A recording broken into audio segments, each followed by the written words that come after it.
Haleluya, puji nama Tuhan. Shalom. Sekali lagi Bapak Ibu dan Saudara, shalom. Yang bersuka cita boleh tengok kanan kirinya Bapak Ibu, katakan engkau pasti diberkati. Yuk katakan kanan kiri Bapak Ibu dan Saudara. Berkah wilayah Mangga Besar, puji nama Tuhan. Kita semua yakin hari ini kita datang ke tempat ini bukan sebagai rutinitas belaka, men. Kita datang ke tempat ini karena kita punya kerinduan ingin menyenangkan hati Tuhan Yesus dan rindu untuk mendengarkan kebenaran suara dan firman Tuhan. Amin. Mari Bapak Ibu dan Saudara, sebelum kita memulai ibadah Perwil Mangga Besar pada hari ini, saya menghimbau Bapak Ibu dan Saudara boleh untuk menonaktifkan sementara gadget atau handphone Bapak Ibu agar tidak mengganggu jalannya ibadah kita pada sore hari ini. Puji nama Tuhan. Haleluya. Seberapa dari kita yang siap untuk menyenangkan hati Tuhan sore hari ini? Boleh lambaikan tangan Bapak Ibu dan Saudara. Haleluya. Mari persiapkan hatimu yang terbaik di hadapan Tuhan, mengucap syukur untuk kebaikan Tuhan di sepanjang bulan Juli ini. Kita percaya bahwa Tuhan Yesus selalu setia. Bahkan Tuhan Yesus selalu memelihara setiap kehidupan kita. Terima kasih Tuhan. Kayak mau nyanyikan rasa syukur dan terima kasih di hadapan Tuhan.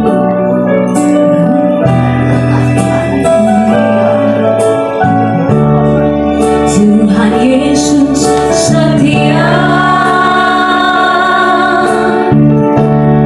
Dia sahabat kita. Dalam segala susahku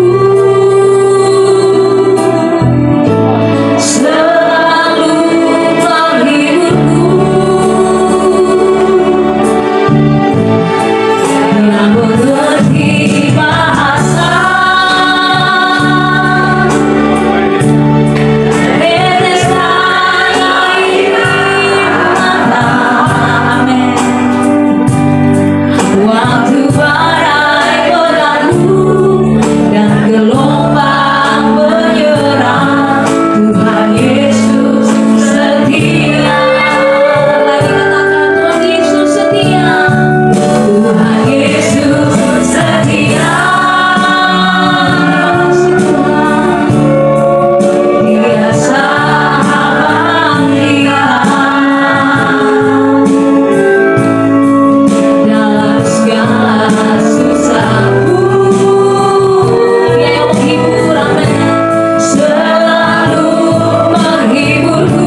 kesetiaan Tuhan dalam hidup kami.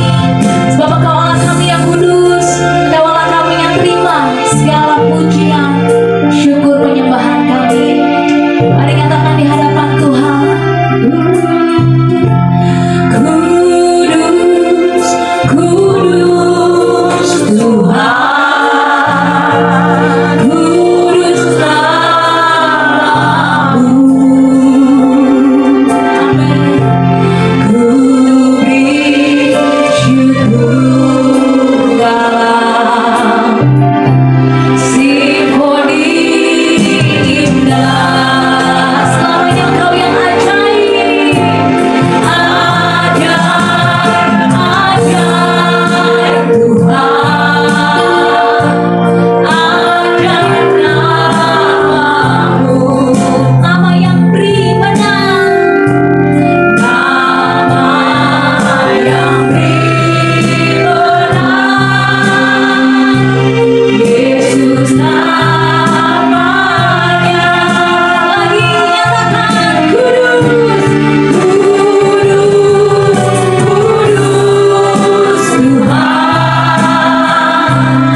Begitu Tuhan Yesus setia dalam kehidupan kami, begitu Tuhan Yesus memperhatikan kehidupan kami, maka dari itu sore hari ini kami ada sebagai bukti kami mengasihi Tuhan lebih dari segala-galanya dalam kehidupan kami.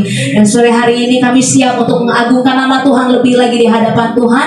Biarlah setiap pujian kami menjadi persembahan kami yang berbau harum di hadapan Tuhan. Yang siap untuk memberikan yang terbaik untuk Tuhan, sama-sama katakan amin. Puji nama Tuhan Bapak Ibu dan Saudara. Untuk lagu pujian selanjutnya saya mengundang Bapak Ibu boleh duduk kembali. Sama-sama kita akan membuka lagu yang ada di grup WhatsApp Bapak Ibu, lagu Goodness of God, dan kita akan menyanyikan pujian ini di hadapan Tuhan. Haleluya. Biarlah setiap pujian ini menjadi pujian yang menyenangkan hati Tuhan, menyanyikan kebaikan Tuhan seumur hidup kita. Haleluya.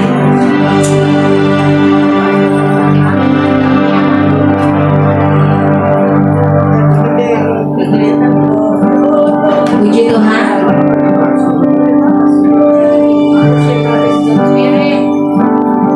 Menyanyikan biarlah setiap kebaikan Tuhan selalu mengingatkan kepada kita begitu Tuhan Yesus mengasihi saya dan saudara di tempat ini. Haleluya.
Engkau begitu setia, begitu baik dalam hidup kami Tuhan. And all you have been so good. And every day that I am able, I will sing of the goodness of God.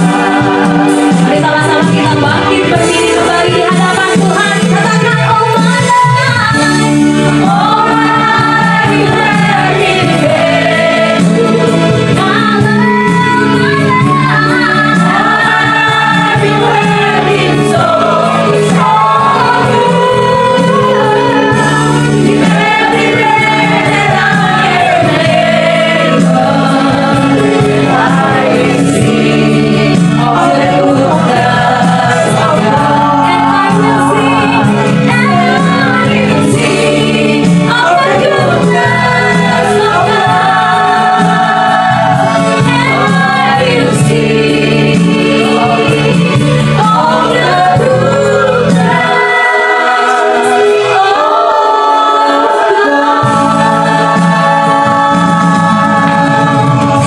Haleluya, semua bersukacita, amin. Bapak Ibu dan Saudara, Perwil Mangga Besar masih bersukacita untuk Tuhan. Siap menyanyikan pujian yang terbaik untuk Tuhan. Kalau masih bersukacita, yang masih kuat boleh bangkit berdiri lagi. Haleluya, kita siap menyanyi buat Tuhan, amin. Umat-umat pemenang kesayangannya Tuhan. Kita nyanyikan bahwa kita adalah umat pilihan Tuhan, umat yang berbahagia, hidup di dalam kebaikannya Tuhan. Haleluya.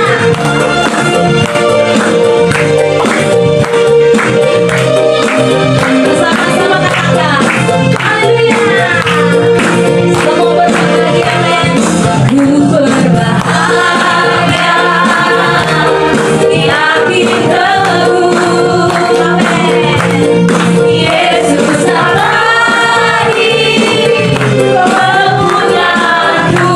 Tunjuk kanan kirimu, Bapak Ibu, katakan, aku bahagia, ku ditemukan. Haleluya. Ciptaan baru, lagi yang berbahagia, katakan, aku berbahagia, yakin teguh, Yesus abadi, kemunyaanku. Haleluya. Aku bahagia, ku ditemukan. Ciptaan baru, semua bernyanyi bahagia. Aku bahagia,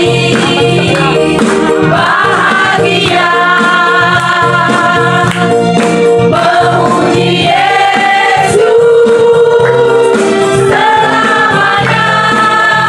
Bernyanyi bahagia. Aku amin. Bahagia, memuji Yesus selamanya. Kita dengar pujian ini dari awal kembali, tapi saya mau dengar suara kaum wanita saja. Katakan, ku berbahagia. Ibu suaranya yakin teguh. Wah, berbahagia semua nih ibu di sini, amin. Yesus abadi, kemunyaanku. Haleluya. Dengan bangga katakan, aku warisnya, ku ditebus, ciptaan baru. Sekarang yang kau bawa aja, katakan, ku berbahagia, ku berbahagia. Mana bapak-bapak suaranya buat Tuhan Yesus. Haleluya, amin.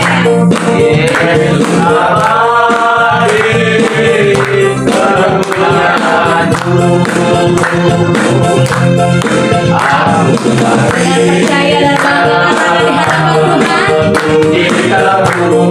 Yes, haleluya. Yuk umat-umat kesayangannya Tuhan, katakan, aku bernyanyi.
colek kiri kanannya Bapak Ibu. Yuk kita berjoget untuk Tuhan. Haleluya. Sebab kita punya satu sobat yang setia dalam kehidupan kita. Sekalipun dia meninggalkan saya dan saudara. Amin. Haleluya. Kita menyanyi untuk Tuhan. Kita pujikan pujian yang terbaik untuk Tuhan. Ada satu sobatku, amin. Ada satu sobatku yang setia, tak pernah dia tinggalkan diriku di waktu aku susah, di waktu aku susah, waktuku sendirian, dia selalu menemani diriku. Lagi katakan ada satu sobatku yang setia, tak pernah dia tinggalkan diriku. Bahkan di waktu aku susah, di waktu aku susah, waktuku sendirian, dia selalu menemani diriku. Yuk sama-sama katakan namanya Yesus, namanya Yesus, namanya Yesus, nama Yesus yang menghibur hatiku. Lagi katakan namanya Yesus, namanya Yesus, amin. Namanya Yesus, nama Yesus yang menghibur hatiku. Lagi ya, Ibu katakan ada satu sobatku yang setia, tak pernah dia tinggalkan diriku di waktu aku susah, di waktu aku susah, waktuku sendirian, dia selalu menemani diriku. Yuk berulang kali katakan namanya Yesus, namanya Yesus,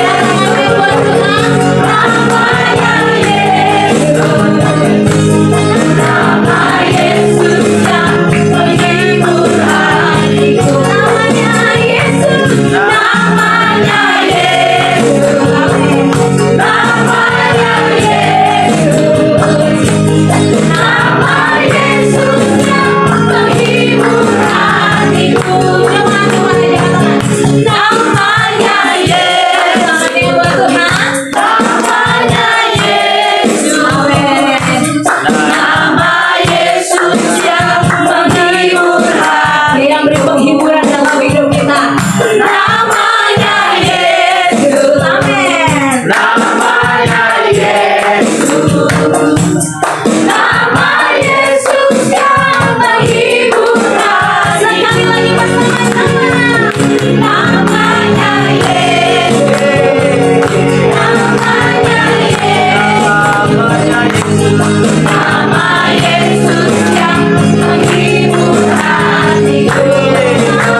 Yesus yang menghibur hatiku. Namanya Yesus, namanya Yesus, namanya Yesus, namanya Yesus, amin. Nama Yesus yang menghibur hatiku. Nama Yesus, nama Yesus yang menghibur hatiku. Sekali lagi ya katakan nama Yesus yang menghibur hatiku. Kita tepuk tangan yang terbaik Bapak Yesus. Haleluya. Silakan duduk kembali Bapak Ibu dan Saudara. Semua bersuka cita sore hari ini, amin. Puji Tuhan, kalau kita sudah menyenangkan hati Tuhan dengan setiap puji-pujian kita percaya Tuhan Yesus hadir di tengah-tengah kita di tempat ini sore hari ini. Dan tiba saatnya juga kita akan persiapkan hati kita untuk ditaburi oleh kebenaran firman Tuhan. Kita percaya firman yang akan disampaikan oleh hambanya Bu Pendeta Lina pada sore hari ini senantiasa berakar, bertumbuh, bahkan berbuah dalam kehidupan kita. Mari persiapkan hatimu yang terbaik di hadapan Tuhan. Kami buka hati kami selebar-lebarnya di hadapan Tuhan, biar kami dapat mendengar suara Tuhan lebih lagi, biar kami dapat menjadi pelaku kebenaran firman Tuhan. Dan menjadi terang dan garam dimanapun kami berada. Terima kasih Tuhan.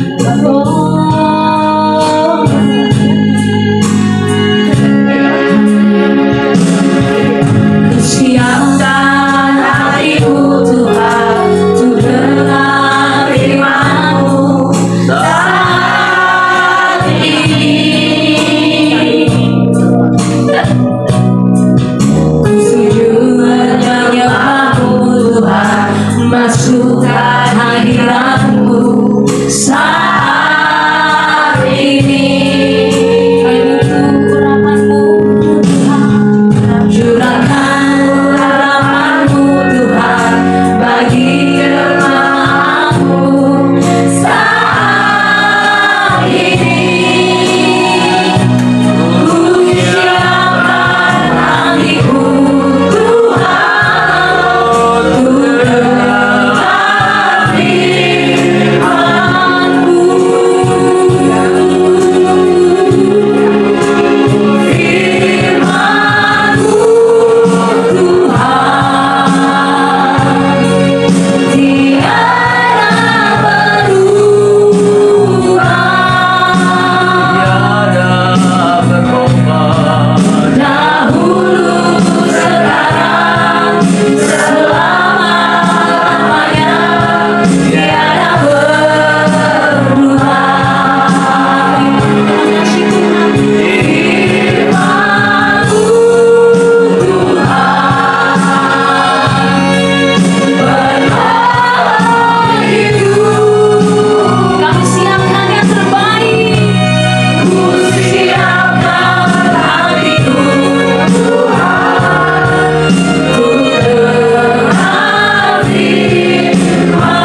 Mari Bapak Ibu kita satukan hati, kita berdoa.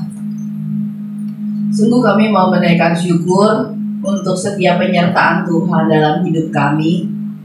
Dan kami juga mau bersyukur untuk firman-Mu yang boleh menjadi dasar yang kuat dan pegangan yang kuat, sauh yang kuat bagi jiwa kami. Sehingga di tengah-tengah segala situasi yang Tuhan izinkan kami alami dan kami hadapi, kami boleh tahu bahwa tidak ada satu waktu pun di mana Engkau membiarkan dan meninggalkan kami sendirian. Firman-Mu yang Engkau nyatakan kepada kami adalah firman kebenaran yang ya dan amin, yang dapat kami pegang dan kami percaya, yang dapat terus menuntun hidup kami. Karena itu kami rindu Engkau menyapa setiap kami dengan firman-Mu ya Tuhan. Biarlah Engkau yang boleh teguhkan dan kuatkan setiap kami. Kami menyerahkan diri kami sepenuhnya kepadamu. Mohon Tuhan yang berkenan menolong dan menuntun setiap kami. Berkati kami dengan firman-Mu, karena kami mau belajar dan diajar oleh Tuhan sendiri. Demi nama Tuhan kami Yesus Kristus kami berdoa. Amin. Baik Bapak Ibu, saya mau mengajak kita untuk sama-sama melihat Alkitab kita dari 2 Timotius pasal yang ketiga.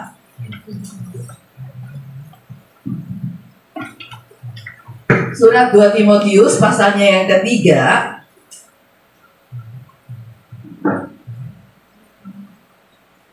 Ya, bacaan kita ada di ayat 1 sampai 17, tapi kita akan baca dari ayat 1 sampai 9, lalu nanti kemudian dilanjutkan dengan ayat yang ke 14 sampai dengan 17 ya.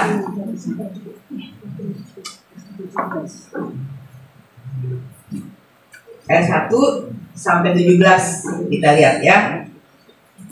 Ketahuilah bahwa pada hari-hari terakhir akan datang masa yang sukar. Manusia akan mencintai dirinya sendiri dan menjadi hamba uang. Mereka akan membual, menyombongkan diri. Mereka akan menjadi pemfitnah. Mereka akan memberontak terhadap orang tua dan tidak tahu berterima kasih. Tidak peduli agama, tidak tahu mengasihi, tidak mau berdamai, suka menjelekan orang, tidak dapat mengekang diri, garang, tidak suka yang baik, suka berkhianat, tidak berpikir panjang, berlagak tahu, lebih menuruti hawa nafsu daripada menuruti Allah. Secara lahiriah mereka menjalankan ibadah mereka, tetapi pada hakikatnya mereka memungkiri kekuatannya. Jauhilah mereka itu. Sebab di antara mereka terdapat orang-orang yang menyelundup ke rumah orang lain dan menjerat perempuan-perempuan lemah yang syarat dengan dosa dan dikuasai oleh berbagai nafsu, yang walaupun selalu ingin diajar namun tidak pernah dapat mengenal kebenaran. Sama seperti Yanes dan Yambres yang menentang Musa, demikian juga mereka menentang kebenaran. Akal mereka bobrok dan iman mereka tidak tahan uji. Tetapi supaya pasti mereka tidak akan lebih maju, karena seperti dalam hal Yanes dan Yambres, kebodohan mereka pun akan nyata bagi semua orang.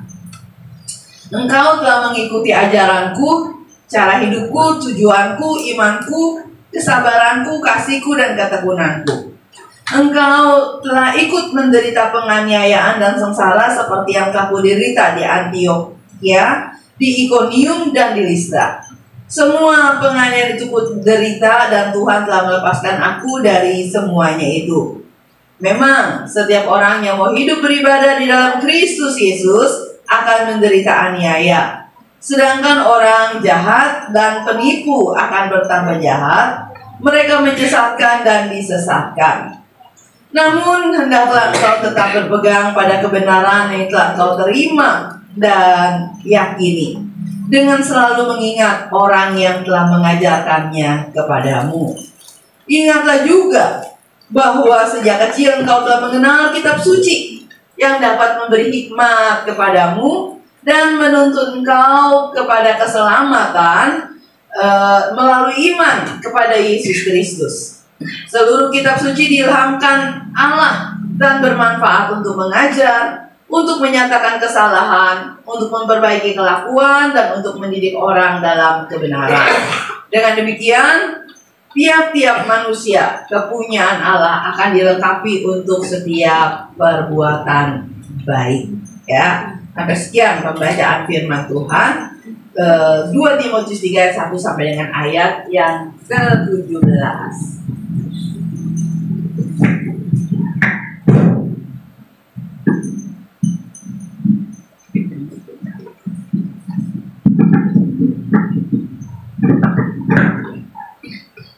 Oke, tes.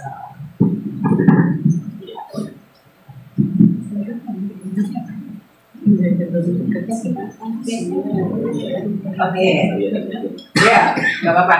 Baik, Bapak Ibu serta saudara sekalian, bagian firman ini adalah bagian dari topik yang diangkat oleh tema home kita, jadi perniagaan. Ada satu gerakan pemuridan, dan kita mau memulai untuk periode di bulan Juli ini, mau mengajarkan kepada kita bahwa kita harus jadi orang-orang Kristen yang bisa tetap berpegang teguh pada kebenaran firman Tuhan. Ya, kenapa? Karena kita ada di tengah-tengah situasi di mana dalam kondisi apa? Zaman akhir, gitu ya. Ini di zaman-zaman akhir. Bukan akhir zaman, karena belum datang, belum sampai akhir zaman, tapi sudah di zaman akhir, gitu ya, masa-masa terakhir. Nah, digambarkan dalam firman Tuhan, sebagaimana dituliskan oleh Paulus, di zaman akhir ini akan banyak orang jadi orang yang bingung, nggak tahu mana yang benar, mana yang salah. Kenapa? Karena yang benar bisa jadi salah, yang salah seakan-akan bisa jadi benar, gitu ya. Sehingga orang kadang kalau melakukan apa yang benar bisa merasa salah, melakukan apa yang salah bisa merasa dirinya betul dan benar, ya. Hari ini tadi saya melawat ke beberapa jemaat. Ada satu orang tua yang sudah membesarkan anak-anaknya. Saya tahu bagaimana dia berjuang untuk membesarkan anaknya. Dari anak-anak itu mau sekolah, ya, dia kasih sekolah yang bagus, sekolah yang mungkin kita kenal sebagai sekolah yang mahal, gitu ya. Sekolah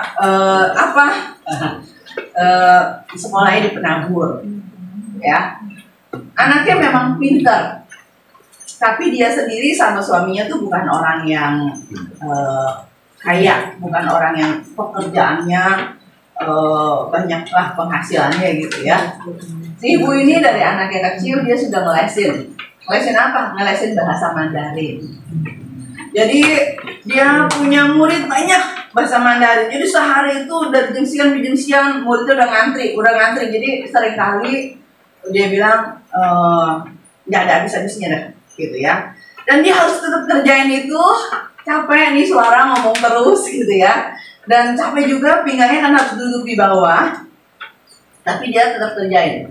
Berapa tahun? 20 sekian tahun dia geluti pekerjaan itu, sampai bisa dari anak-anaknya sekolah sampai bisa kuliah, ya. Nah, terus setiap hari kalau di persekutuan doa, kita di perniagaan ada persekutuan doa tiap hari. Dulu tuh dia sering datang tiap hari, ya, doa. Minta didoain apa? Mau doain anaknya, doain supaya bisa lolos, bisa pokoknya semuanya bisa, ya. Dia curahkan semua hidupnya untuk anaknya. Lalu kemudian anak itu udah gede, gitu kan. Terus udah kerja, dan udah kerjanya juga ya baiklah, bener ya. Nah, terus dia bilang, wah tapi satu-satu anaknya cuma 2. Satu pergi tugasnya jauh banget di Riau. Nah, satu lagi di Jakarta. Waktu yang satu pergi ke Riau, mamanya nangis-nangis, kata anaknya, nggak apa-apa mama, Opo pergi, masih ada aku yang akan temenin mama, gitu ya. Wah, mamanya seneng nggak? Seneng, pasti ya. Tapi dia bilang tadi, tapi kita nggak boleh berpegang pada janji manusia. Ternyata ya Pendeta Lina, kata dia, ya. Kenapa? Karena sesudah itu datanglah satu masa. Anak ini mulai mencari pasangan. Pasangannya itu dicuri, wah serem sekali kayak sinetron. Kalau mamanya ngomongnya A, dia ceritain ke anaknya ngomongnya B. Nanti mamanya sama anaknya jadi diomelin, berantem gitu ya. Terus seperti itu. Tapi dia bilang bersyukur gak jadi sama orang itu. Ya. Tapi dia bilang tapi dia sedih juga, anaknya stres. Tapi pas anaknya stres, gimana? Dia stres sekali. Terus akhirnya saya bilang tetap doain. Waktu dia udah doain, akhirnya anak ini ketemu sama pasangan yang lebih baik. Terus anaknya bilang, dia udah ingat lagi sama saya, dia dengerin saya, dia juga baik dan seterusnya. Tapi dia tetap bilang, tapi saya tetap nggak berani ngomong apa-apa sama dia. Takut kalau seperti yang dulu, gitu ya. Jadinya ngomong kalau orang tua menasehati anaknya nggak mau terima. Orang tua udah tahu ini salah, tapi anaknya tetap nggak mau ngikut. Sampai bener-bener kesandung beneran, jatuh beneran, terpuruk beneran, barulah dia sadar, gitu kan. Walaupun anaknya udah baik, udah nggak kayak gitu, tapi mamanya tetap bilang apa? Saya nggak berani sekarang kalau ngomong apa-apa. Udahlah, orang tua mah kalau ditanya apa jawabnya cuma iya, oke, baik, gitu ya. Dia nggak berani lagi sekarang nasihati anaknya. Kenapa? Dia takut nanti jadi dia marah. Dan itu mungkin bukan cuma ibu itu, ya yang kayak gitu ya. Sekarang takutlah nasihati anak. Kenapa? Anaknya lebih pintar. Dinasehati bukannya menerima nasihat, malah marah.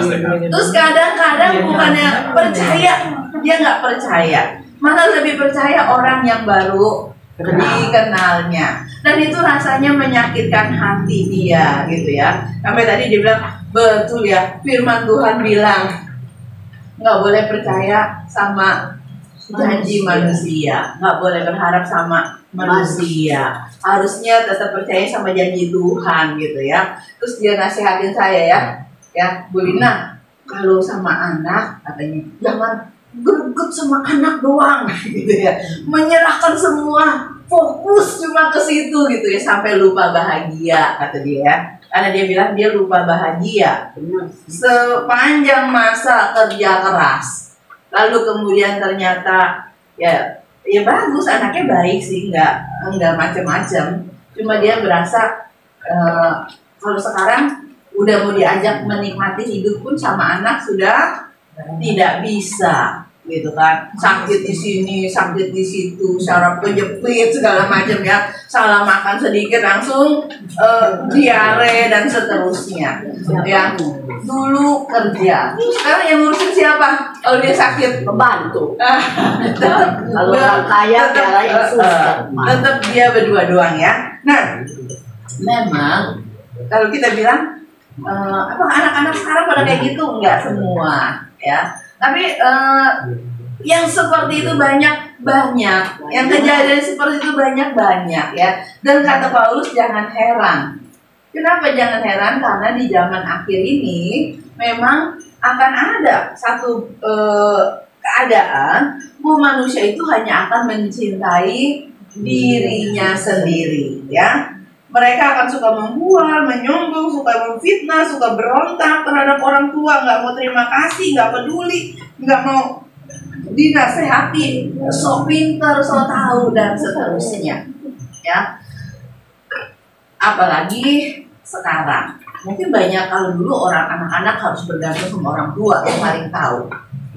Kalau nanya apa-apa, nanya sama orang tua. Sekarang kalau dia nanya sama orang tua nggak kasih tahu, dia nanya sama siapa? Mbak Google ya, ChatGPT gitu ya, Artificial Intelligence AI gitu ya. Sekarang kesannya orang tua udah nggak butuh dah. Kenapa? Kalau orang tua ditanyain nggak mau jawab, dia tanya sama si Mbak Google, gitu ya, dan seterusnya. Jadi merasa lebih apa? Lebih takut Ditinggalin papa mamanya apa ditinggalin HP-nya? HP. Ya, papa pergi ya, iya tapi bawa HP gak? Gitu ya. Kalau HP-nya boleh dibuka nggak? Ya udah mau pergi aja sono, yang penting HP gitu ya. Nah, itu sudah kecenderungan zaman. Terus kalau gitu gimana? Berarti anak kita nggak boleh begitu? Nggak bisa juga. Kalau anak kita nggak dikasih yang seperti itu, nanti dia jadi bodoh gitu, ketinggalan gitu kan. Masanya seperti itu. Nah, itu sebabnya ketika kondisi menjadi seperti itu, apa yang harus kita lakukan? Apa yang harus kita nasihati? Apa yang harus kita lakukan di tengah-tengah kehidupan kita? Bukan menyerah, bukan diam, tapi kita harus ingat ya, bahwa kebenaran itu tetap harus ditanamkan sejak masih kecil. Ya, sejak masih kecil. Ya, itu yang paling penting, paling perlu. Karena itu firman Tuhan bilang apa? Didiklah anak muda menurut jalan yang patut baginya. Didiklah anak muda. Anak muda itu bukan cuma seorang pemuda, tapi anak-anak sejak dini gitu ya. Sejak sedini mungkin didiklah mereka menurut ajaran dan nasihat Tuhan. Supaya apa? Supaya sampai pada masa tuanya mereka bisa tetap ada di situ.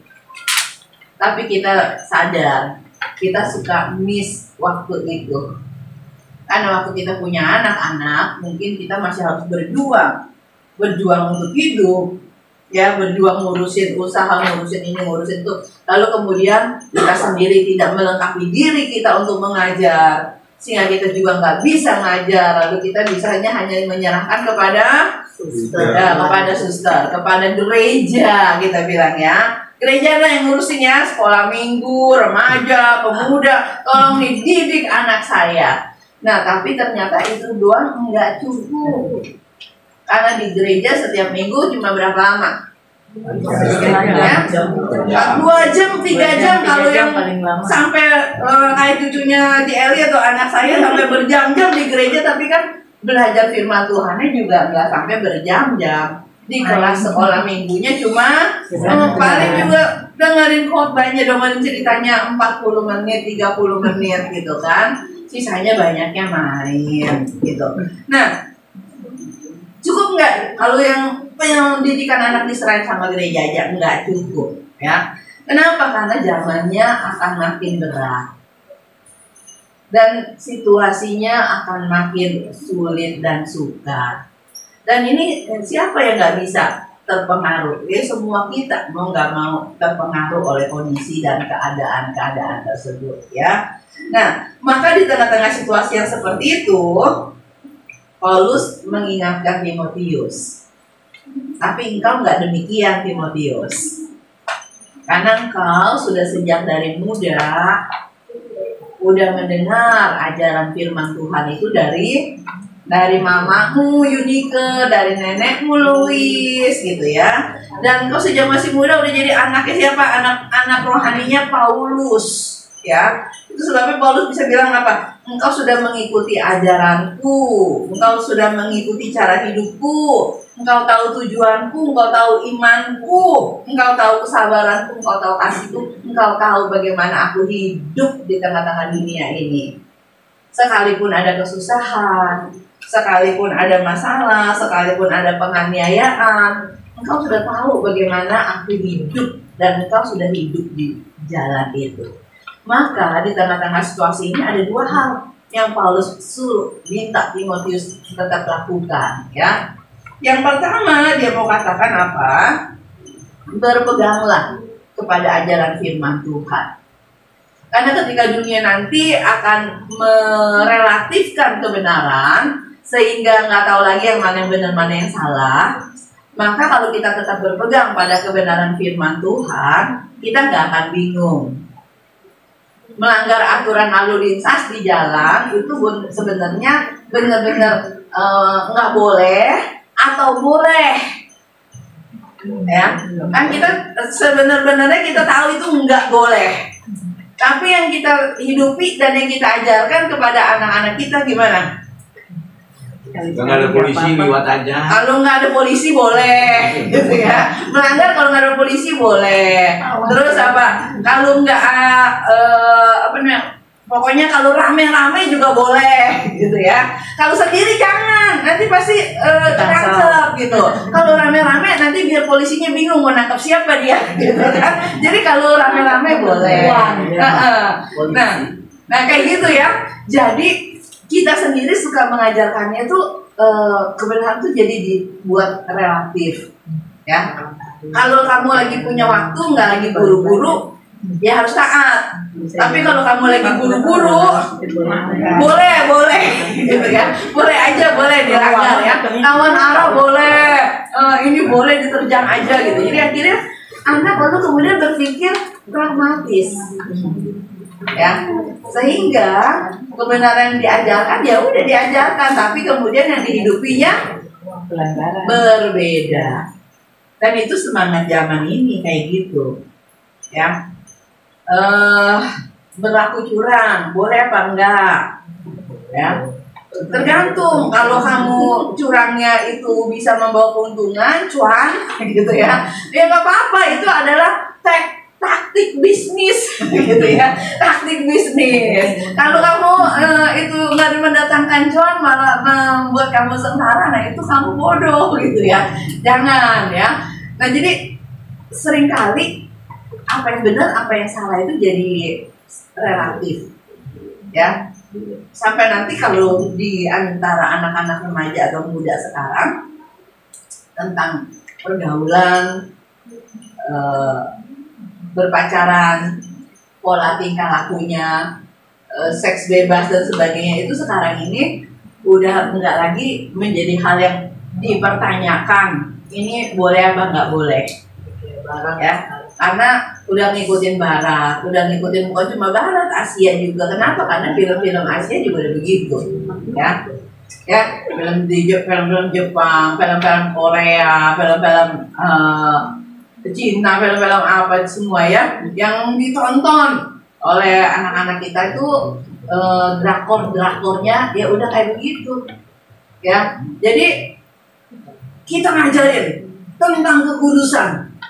Tapi di dunia ini kekudusan itu relatif, gitu ya, relatif banget. Yang penting katanya jangan hamil, karena kalau hamil nanti punya tanggung jawab dan seterusnya, gitu ya. Kalau dulu, ya aborsi, dulu tuh udah diinin, tapi sekarang benar menjadi sesuatu yang ya udah sesuatu yang biasa, sehingga memang zamannya ngeri. Dan di tengah-tengah zaman yang ngeri itu, yang mana yang dia harus dipegang sebagai kebenaran? Maka Paulus dengan tegas bilang sama Timotius, kamu udah tahu apa yang diajarkan. Nah, karena Timotius sudah menerima pengajarannya, maka dia bisa tetap diingatkan, berpeganglah pada ajaran itu, ya. Berpeganglah kepada kebenaran firman Tuhan. Yang kedua dikatakan, ingatlah orang-orang yang sudah mengajarkannya.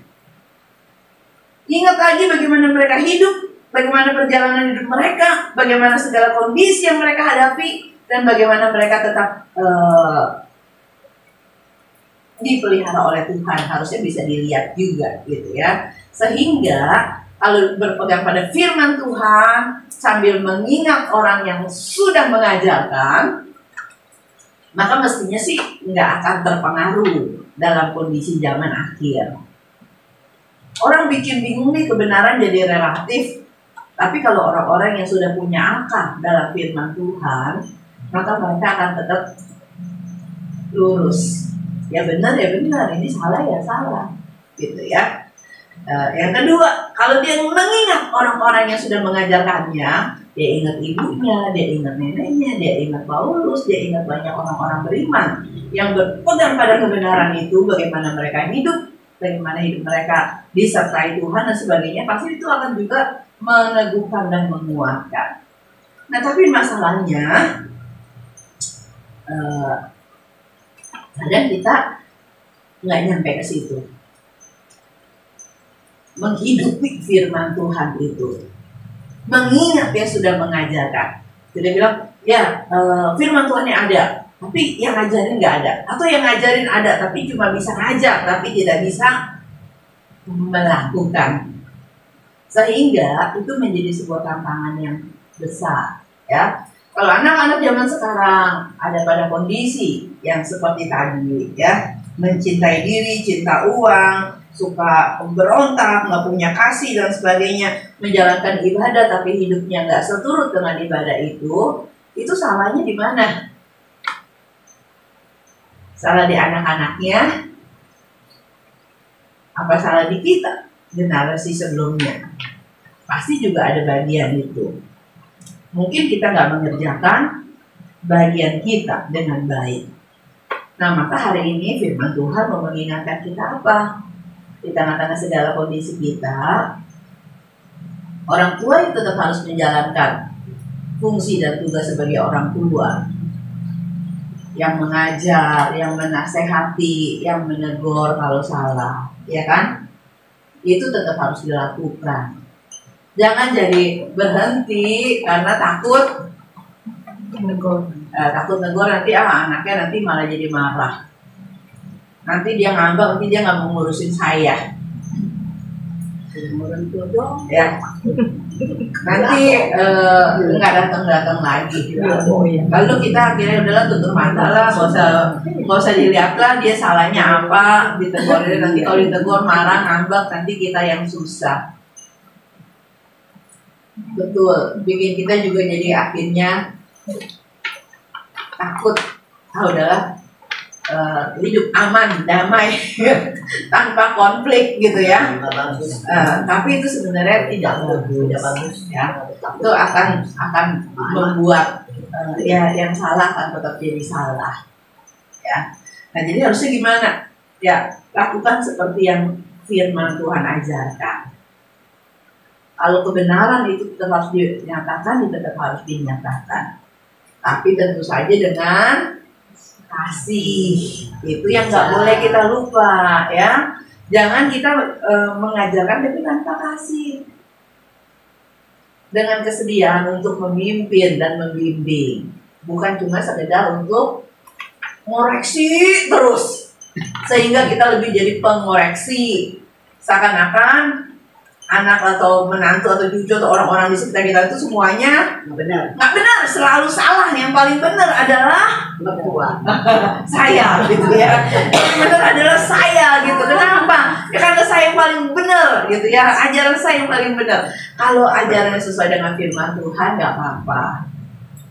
Tapi pun tetap harus dilakukannya dengan kasih, dengan kesediaan juga untuk apa? Untuk mendengar, untuk memahami situasinya, untuk kemudian menasehati. Dan ternyata memang menasehati itu tidak gampang ya. Ketemu lagi sama orang tua ya, kayaknya sih ini kalau menurut saya dia dibodoh-bodohin sama anaknya ya. Tapi dia sayang banget sama anaknya dan dia tetap orang-orang banyak semuanya keluarga dia bilang kamu tuh dibodohin anakmu itu bohongin kamu. Tapi dia tetap bilang mereka itu jahat ya, bilang anak saya bohong gitu ya. Ini bener, anak saya tuh beneran lagi susah. Dia kasih saya lihat catatan WA-nya. Itu nggak ada sama sekali anaknya sayang dia. Semua WA-nya cuma minta duit. Semua WA yang ditanyain, mamanya mah nanyanya, kamu kerjanya gimana, makannya jangan lupa istirahat apa gitu ya. Anaknya, man duitnya udah ada belum? Ya, terus tuh ya, di setiap chatnya itu ya, mau menyatakan apa? Ada juga orang tua yang ya begitu tuh, kasih doang, tidak siap untuk menerima kebenaran gitu ya. Nggak berani juga. Dan itu bikin dia kemudian saya bilang aduh ini gimana ya. Lalu dinasehatin mau nggak kita tahu, maksudnya ini nggak tahu kan benar atau enggak, bohong atau enggak. Iya, mau nggak kamu bisa tahu dia bohong apa enggak? Saya bilang ya jangan kasih dia duit. Saya bilang ya kalau dia minta duit jangan kasih dia duit, suruh dia datang, suruh dia pulang dan seterusnya. Tapi dia bilang tapi bagaimana kalau saya nggak kasih duit, nanti anak saya biar aja dia nggak makan, nanti dia susah, dia begini, dia begitu dan seterusnya gitu ya. Jadi ya sudah nggak bisa. Jadi saya cuma bilang ya sudah, mungkin belum bisa. Dan dia tetap tidak mau. Dan itu kita lihat ya. Seperti itu juga lah kalau orang tua yang mengeraskan hati dan nggak mau terima ya. Nah, apa yang salah? Di mana salah? Salah cara, salah jalan, salah dasar. Nah, kalau dengerin cerita dari awal, maka kita tahu dia memang tidak pernah mengalami bagaimana dididik sejak kecil dalam ajaran dan nasihat Tuhan. Bagaimana dia kemudian waktu dia jadi orang Kristen mungkin cuma jadi orang Kristen yang ikut-ikutan. Terus ujung-ujungnya yang disalahin kalau hidupnya tambah berantakan, yang disalahin siapa? Tuhan. Kenapa udah ikut Tuhan juga hidup saya kayak begini juga? Sama aja. Mendingan kayak papa mama saya, mereka mah nggak punya agama, nggak punya Tuhan, tapi emang mereka juga hidupnya baik-baik aja gitu. Maksudnya bisa sampai meninggal dunia juga dengan baik. Saya yang rawatin. Kenapa saya yang udah ikut Tuhan sekarang malah saya jadi takut nih. Nanti kalau saya tua banget siapa yang akan merawat saya gitu ya. Percaya sama Tuhan. Saya bilang percaya sama Tuhan. Saya susah percaya gitu ya. Kenapa? Karena nggak bisa melihat bagaimana dia tolongin saya. Tapi mau dikasih tahu caranya Tuhan menolong, dia juga tidak mau. Dia hanya punya pikirannya sendiri. Dia tetap harus pegangin anaknya supaya anaknya tetap baik sama dia, supaya nanti dia tidak ditinggalkan dan seterusnya. Ya, salah. Karena firman Tuhan supaya kita tahu bagaimana kita bisa bertahan di tengah-tengah zaman ini. Yang pertama, pegang landasan yang benar, yaitu firman Tuhan. Apa yang firman Tuhan ajarkan, diyakini, dipercaya. Apa yang Tuhan janjikan, dipegang teguh, jangan diragukan. Belajar berserah sama Tuhan, ya. Nah, ini PR 1 yang harus kita kerjakan. Bukan cuma anak muda, sampai tua juga polanya sama, ya. Kenal firman Tuhan, kenal Tuhan, pegang teguh semua perkataan Tuhan. Karena dia dapat dipercaya. Tuhan tidak pernah berubah dan dia nggak pernah nipu dan dia nggak pernah memanfaatkan kita, ya. Dia tulus sama kita dan yang diajarkan dan dinyatakan itu benar. Maka selama kita berpegang teguh pada kebenaran firman Tuhan, kita pasti akan baik-baik saja. Walaupun jalan hidup kita mungkin penuh dengan gelombang, masalah yang besar sekalipun, ya. Jangan takut, ya. Yang kedua, kita harus tetap bersedia membuka diri untuk belajar dan diajar. Dari muda, dari kecil sampai tua, orang tua juga tetap butuh diajar dan belajar nggak? Butuh. Ya, dari nggak ngerti apa-apa sampai udah jadi pendeta juga masih tetap harus perlu belajar dan diajar nggak? Masih. Kalau udah jadi pendeta emeritus, gitu ya, udah pensiun, yang udah banyak makan asam garamnya masih perlu belajar dan diajar juga nggak? Masih. Karena kita masih manusia yang terbatas, yang bisa salah, ya. Jadi masih harus terus belajar. Nah, itu sebabnya bagaimana kita belajar, bagaimana kita bisa bersedia menjadikan banyak orang jadi guru yang baik yang bisa Tuhan pakai untuk mengajar kita. Maka itu nanti akan menolong anak-anak kita juga belajar.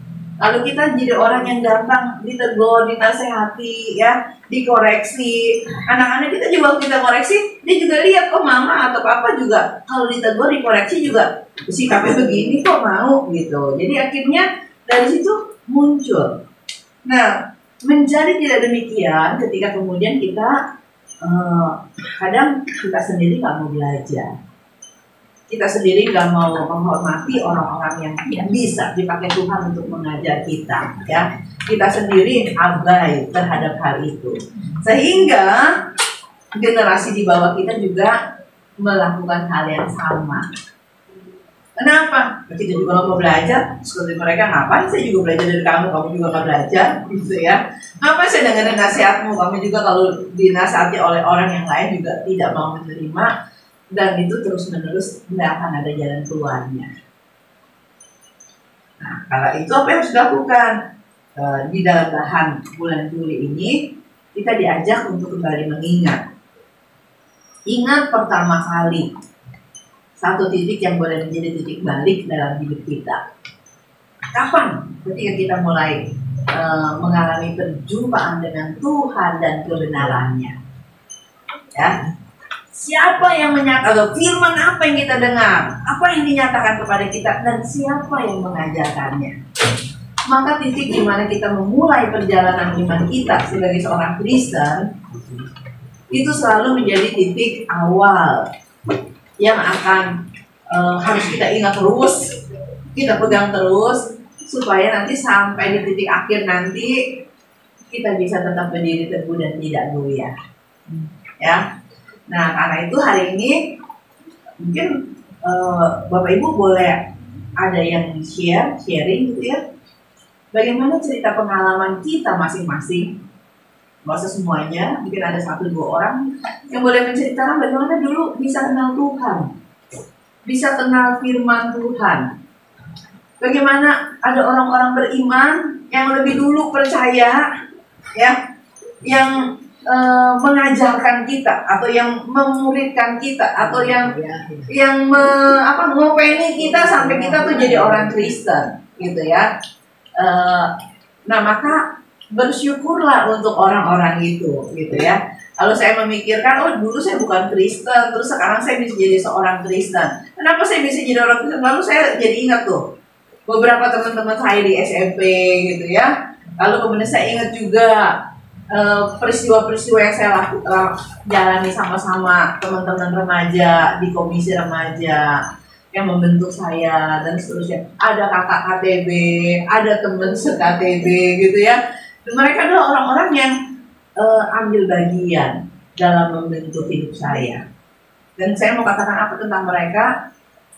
Syukur kepada Allah yang sudah kasih mereka sehingga hidup saya itu enggak hancur, gitu ya. Hidup saya itu enggak nyasar kemana-mana, tidak rusak dan tidak hilang, tapi tetap ada bersama dengan Tuhan, ya. Nah, lalu kemudian kalau itu hal yang pertama, boleh pikir nanti siapa yang mau sharing, saya persilakan ya. Hal yang kedua adalah kita sendiri nih sebagai orang yang sudah menerima didikan dan ajaran Tuhan, sudahkah kita juga mengajarkannya? Apakah kita juga sudah melakukan, ya, mengajarkannya? Adakah orang-orang yang kita tuntun, kita bimbing, kita bawa juga mereka jadi orang Kristen seperti kita? Ya, mungkin dia anak-anak kita, atau mungkin dia dari teman kita, atau mungkin dia anak-anak rohani kita, ya. Kita coba ingat-ingat, saya pernah lakukan itu enggak, dan gimana, dan apa peran saya dalam hidup mereka, ya. Dan bagaimana kita bisa lihat itu? Ada 2 hal yang bisa kita sharingkan, ya. Jadi Bapak Ibu nanti boleh cerita tentang pengalaman yang berjumpa dengan kebenaran yang membuat kita tetap berdiri teguh, dan pokoknya saya nggak mau tukar Yesus sama siapapun juga, ya. Karena saya tahu bahwa hanya Dia yang tidak pernah mengecewakan saya, ya. Itu pengalaman kita boleh kita share. Yang kedua tadi pengalaman kita ngajar, mungkin pengalaman kita membimbing orang, entah membimbing anak kita, atau membimbing cucu kita, atau membimbing teman yang kita kenal. Tuhan izinkan berjumpa dengan kita, ya.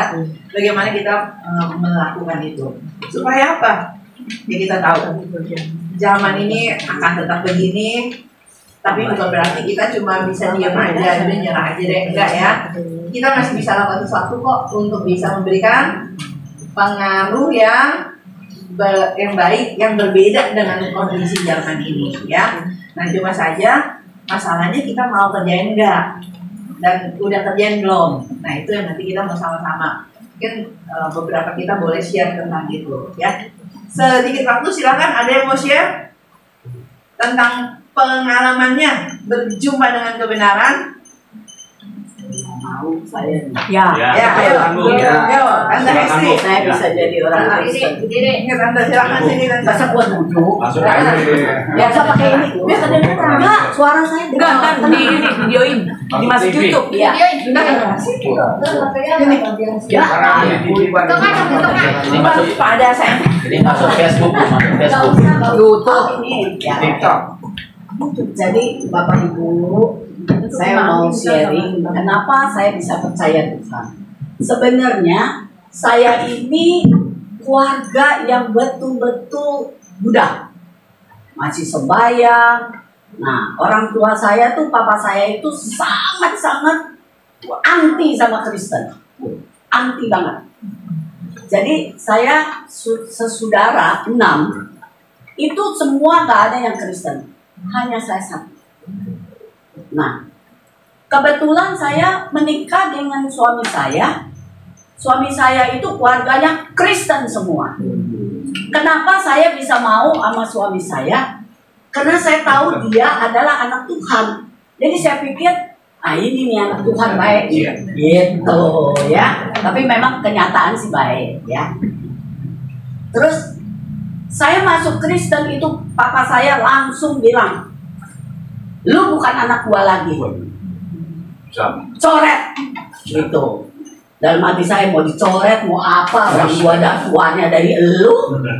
Ya dong, nggak bisa, mana ada sih mantan anak, ya nggak. Nah, kenapa saya bisa jadi Kristen? Karena di rumah saya itu sebelum ada petak asem, itu di keluarga suami saya itu kan rumahnya dipakai untuk kebaktian. Sehingga setelah pecah, nah itulah ada yang ke petekuan, petak asem, di ada pos di petak asem, lalu ada yang lari ke Gang Kelinci sama Budi. Itu ceritanya. Nah, kenapa saya bisa ikut Tuhan pada tahun 73 saya mulai belajar Alkitab. Yang bawa adalah pendeta Yahya Sakaria. Dia yang bawa saya kepada Tuhan. Maka saya utang budi banget sama pendeta Yahya. Ya, saya dibawa oleh dia percaya Tuhan. Kenapa saya bisa diajak sama dia? Karena waktu itu pendeta Yahya nggak punya rumah, tinggal sama Cilan. Nah, dia mau misah, tapi lagi cari-cari rumah. Kebetulan saya punya rumah. Ini rumah saya belakang, saya ada rumah tapi tidak bagus. Nah, lalu pendeta Yahya saya kasih tinggal di situ. Jadi gereja Petekuan itu saya kasih untuk pendetanya tinggal tanpa bayar sesen pun. Saya kasih di situ tinggal sampai pendeta Yahya itu diambil oleh GKI Muara Karang. Gitu. Nah, saya tuh percaya Tuhan Yesus itu karena pendeta Yahya. Sehingga saya dibaptis tahun 1974 sama pendeta Paul Chandra Lukito. Ya, Pak Paul. Saya dibaptis sama dia. Begitu, Bapak Ibu. Jadi waktu saya dibaptis, ya kan begini nih, ditumpangin tangan. Terus saya bilang sama Tuhan, Tuhan, Engkau pakai saya seumur hidup saya, sampai saya tutup mata, sampai Tuhan panggil saya mau melayani Tuhan. Nah, itulah janji saya. Maka sekarang saya tetap melayani Tuhan. Walaupun hidup saya tahun 73 suami saya udah jatuh. 75 ketimpa tangga musuh suami saya. Luar biasa badai itu di dalam kehidupan saya. Rumah nggak punya numpang, rumah nggak ada, habis diambil sama pemerintah, dibikinin kali itu. Nah, kalau mau tahu, jadi pada tahun itu saya tuh habis-habisan, benar-benar tidak punya rumah, hanya punya anak 3. Ibu mau tahu, bapak, suami saya 6 tahun tidak bekerja, 6 tahun. Anak 3, Sekarang Bapak Ibu boleh merenungkan pulang masing-masing. Bagaimana saya bisa hidupin anak sekolah? Yang pertama saya pikir gini, anak gua harus pintar, anak gua harus sarjana, anak gua harus sekolah. Walaupun perut lapar. Kebetulan Bapak Ibu, saya ini bukan orang yang royal ya. Orang yang suka ambur-ambur uang pada saat suaminya ada. Saya beliin apa? Bapak Ibu, emas berlian. Pada saat suami saya jatuh, saya jual, bayar utang-utang suami saya. Supaya suami saya enggak namanya jelek, enggak ditangkap dong. Betul dong? Semua beres, saya beresin. Dengan harta saya beresin semua. Jadi dalam 6 tahun saya berdoa terus. Saya tidak meninggalkan Tuhan sedikit pun. Saya percaya, saya yakin Tuhan akan membimbing saya di dalam kehidupan saya pada masa saya susah. Coba Ibu bayangin, numpang sama ipar. Untung ipar saya perempuan, untung suaminya baik. Nggak apa-apa, tinggal aja. Anak saya tidur sama pembantu di kamar pembantu. Sedih loh. Kalau sekarang sih udah air mata saya udah habis. Jadi saya tuh kalau mau makan, bayar anak sekolah, beli beras, ya kita numpang kan malu ya Pak. Kalau nggak beli beras sedikit pun sama ipar, masa mau nebeng makan aja begitu. Jadi saya jual. Saya setiap mau ini tiap bulan saya jual barang ke so besar tuh, so besar. Emas saya jual. Jual buat apa? Anak sekolah, makan, hari-hari.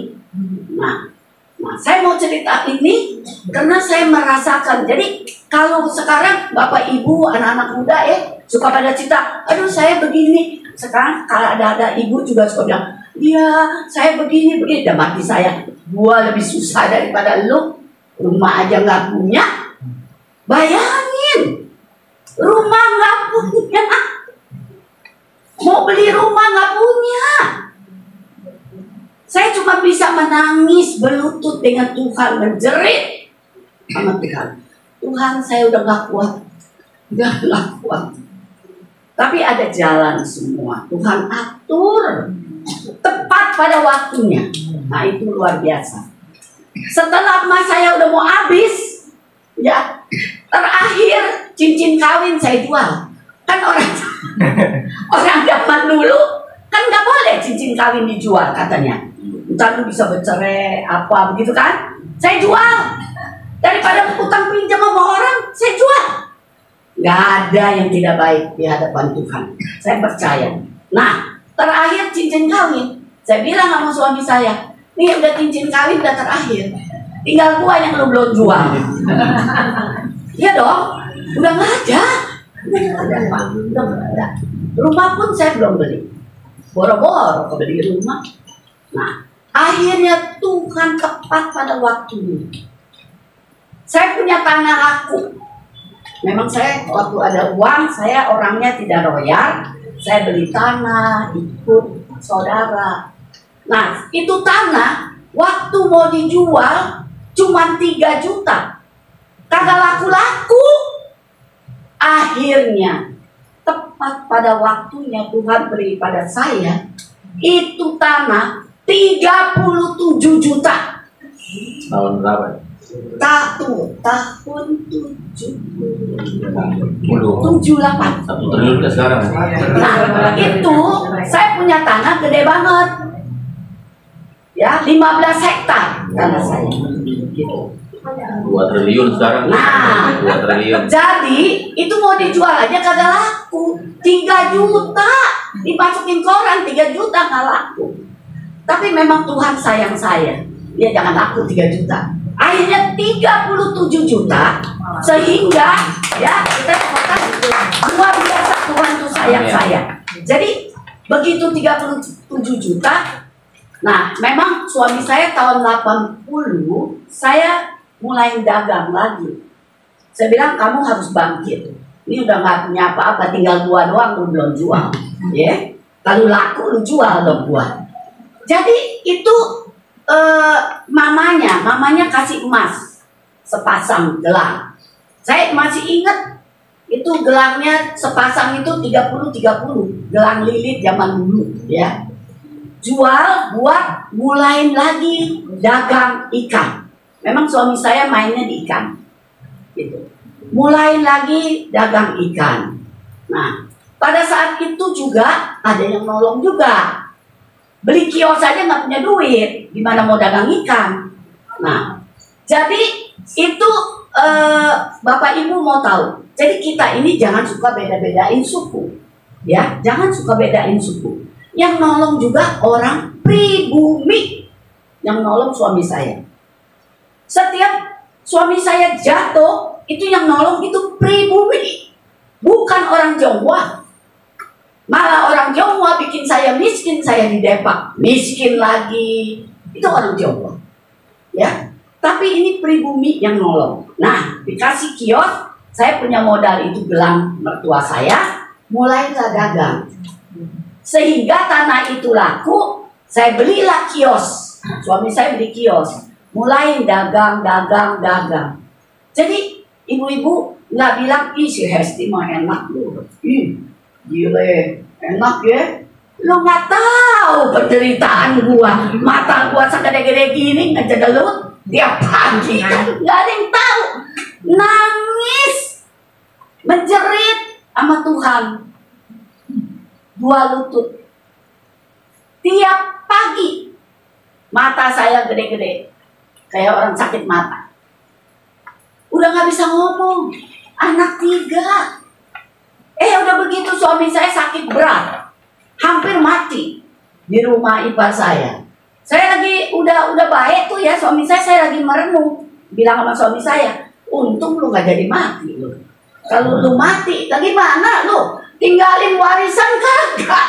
Udah lagi melarat, lu mati, tinggalin anak 3. Mau kasih makan apa anaknya? Di situ saya bilang Tuhan itu luar biasa dan begitu sayangnya sama saya.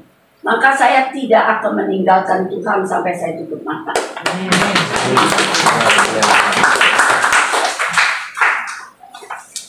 Ya, Bapak Ibu, jadi dari sebelumnya pinjemin rumah sampai nggak punya rumah, Sendiri nggak punya rumah. sampai, tapi ya Tuhan tetap mengingat ya, dan Tuhan tetap menolong. Kita bersyukur ya, Bu Hesti bisa punya pengalaman berjumpa dengan Tuhan yang buat dia melihat Tuhan itu benar-benar adalah pribadi yang hidup dalam hidup dia, terus menolong dia sampai tekadnya adalah sampai akhir, sampai tutup mata gitu ya, pokoknya nggak bakalan tinggalin dia gitu ya. Nah, ini zamannya boleh berubah, situasinya boleh berubah, tapi tetap berpegang teguh pada iman, pada Tuhan yang diyakini ya. Nah, sekarang ada nggak yang mau bersaksi tentang bagaimana kita membagikan iman? Tadi kalau WSI yang bilang ada Pak Yahya gitu ya, pendeta Yahya yang kemudian mengajar dia kebenaran firman Tuhan, membawa dia datang pada pengharapan di dalam Tuhan ya. Nah, kita udah punya itu kan. Nah, kita punya pengalaman nggak kita membagikannya kepada orang lain? Atau kita melihat bagaimana orang-orang yang ketemu kita terus dikuatkan imannya, terus jadi mantep langkahnya ikut Tuhan. Ada yang mau cerita, sharing? Oke.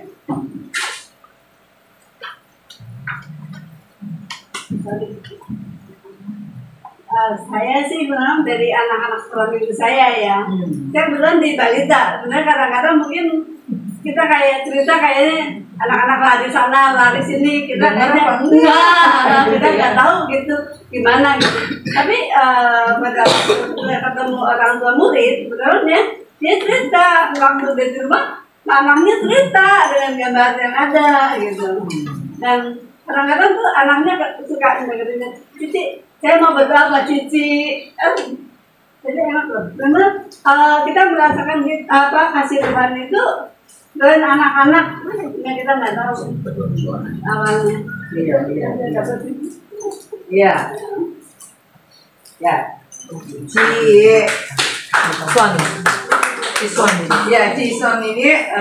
Ciswan ini guru sekolah minggu. Tadi ya, ajarnya kelas kecil. Yang kita pikir ini kelas terkecil. Kita pikir ini udah ngerti apa belum kalau diajarin gitu ya. Tapi ternyata ya dia ngerti. Ya, dia bisa menceritakannya lagi. Dia bisa juga ikutan mendoakan ya. Nah, hal-hal yang seperti ini yang kita pikir ini beneran berbuah nggak ya? Ini beneran berdampak nggak ya apa yang saya lakukan bagi hidup banyak orang? Tapi ternyata itu berdampak gitu ya, nggak akan ada yang sia-sia. Nah, apa ada lagi nggak yang mau cerita pengalaman ininya? Atina mau cerita kayaknya banyak pengalaman pelayanan dari muda. Ya, kalau sama Katina saya ingatnya dulu jadi penyiar radio gitu ya, pelita kasih gitu kan, RPK. Nah kalau udah lagi jumpa ini ya, pasti banyak bawa orang juga Pak. Ya mungkin ada orang-orang yang lewat siaran, lewat semua yang dilakukan ya, hidupnya bisa diubahkan ya. Nah ya Bapak Ibu, menjadi tokoh yang kemudian diingat seperti Bu Hesti mengingat Pendeta Yahya gitu ya, mengingat dia sebagai ini adalah orang-orang yang punya berperan serta dalam hidup. Ya, mungkin kalau bukan dia tinggal di situ belakang rumah saya, mungkin saya belum percaya Tuhan kali. Iya. Karena saya udah kenal Cik Lan sih. Saya kan suka makan di rumah Cik Lan. Iya, Tante Ani ya, Tante Ani. Iya. Iya.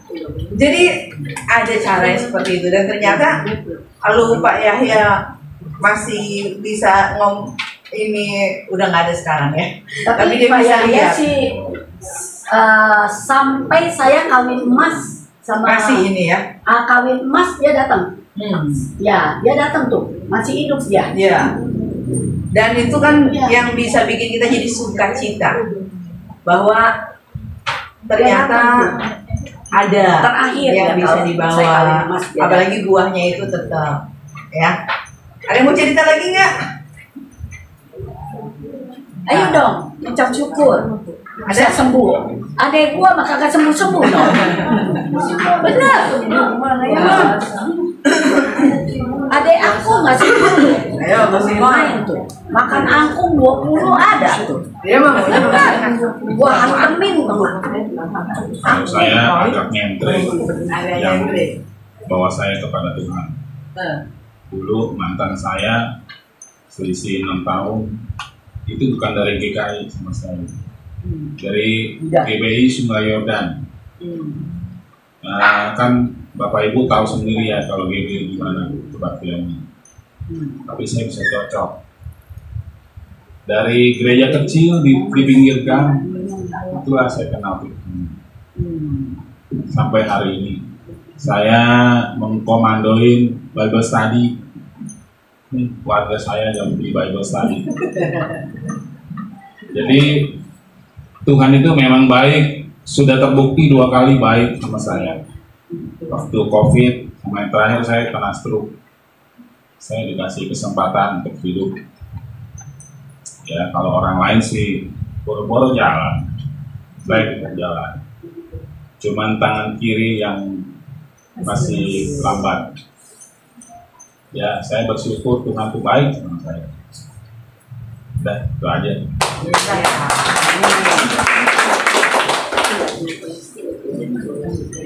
Iya, baik Bapak Ibu, cara tiap-tiap kita kenal Tuhan itu beda-beda. Ya, kalau saya diawali dengan teman SMP. Ngomongannya sederhana, cuma mereka waktu habis ulangan bilang, puji Tuhan, kali nilainya bagus. Terus dari itu guru matematika saya bilang, Lina kamu nggak puji Tuhan. Saya bilang, saya nggak kenal Tuhannya Pak, gitu ya. Tapi sejak hari itu lalu saya kemudian jadi mau cari tahu teman saya ini yang puji Tuhan ini Tuhannya siapa ya. Terus saya baru mulai ikutan. Jadi caranya unik gitu ya. Tapi maksud saya orang-orang kayak teman saya gini hanya melakukan hal-hal kecil, sederhana, biasa, nggak ngotbahin saya, tapi dia bisa bawa saya datang untuk cari tahu gitu ya. Dan saya nggak akan lupa juga sama mereka, karena itu adalah titik awal saya kemudian bisa berani masuk gereja cari Tuhan gitu ya. Mereka dipakai sama Tuhan. Nah mungkin kita juga punya banyak ya. Nah maka hal-hal yang kita saksikan dalam hidup kita. Kalau saya tertib, saya lurus, apakah bisa bikin orang bertobat nggak nih? Kalau belum tentu, tapi bukan berarti tidak ada. Ya, mungkin ada orang-orang yang melihat hidup kita, ya mempelajari sebuah kesaksian yang nyata, lalu mereka juga mengalami berjumpa dengan Tuhan dengan itu, ya. Nah itu sebabnya Bapak Ibu kita tetap kembali diingatkan, udah terima kebenaran, ya kita juga harus membagikannya. Udah terima kesempatan untuk bisa berjumpa dengan Tuhan, kita juga harus bawa orang lain untuk bisa juga berjumpa dengan Tuhan. Supaya jangan cuma kita yang berpegang pada kebenaran firman Tuhan, yang bisa bertahan di tengah badai, tapi juga banyak teman-teman kita yang lain, ya. Kiranya Tuhan menolong kita sama-sama berdoa sekali lagi ya. Terima kasih untuk semua kebaikan dan kemurahan Tuhan. Terima kasih karena Tuhan Kau tidak pernah membiarkan dan meninggalkan kami. Terima kasih karena Kau sudah mau berjumpa dengan kami dan memperjumpakan dirimu dengan kami, sehingga kami bisa mengenal Engkau. Terima kasih untuk setiap orang-orang dalam hidup kami yang Tuhan pakai untuk bisa mengajarkan pengenalan akan Tuhan. Entahkah itu adalah orang tua kami, saudara kami, tetangga kami, orang-orang di gereja tempat kami bergereja hari ini. Terima kasih untuk semuanya itu. Dan kami tahu Tuhan masih ada banyak orang yang belum kenal Tuhan. Masih ada banyak orang yang masih berjalan dalam kegelapan. Tuhan, kami yang sudah menerima terang, kami juga dipanggil Tuhan untuk dipakai membawa terang itu kepada mereka. Karena itu biarlah kami juga boleh hidup bergaul dengan orang-orang di sekitar kami. Kami juga boleh menyatakan kasih dan kepedulian kami.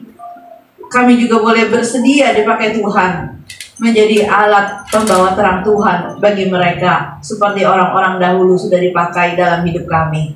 Karena itu kami mohon Tuhan tolong kami dengan posisi kami masing-masing. Biarlah kami boleh dipakai oleh Tuhan menjadi saksi Tuhan. Demi Kristus Yesus kami berdoa. Amin.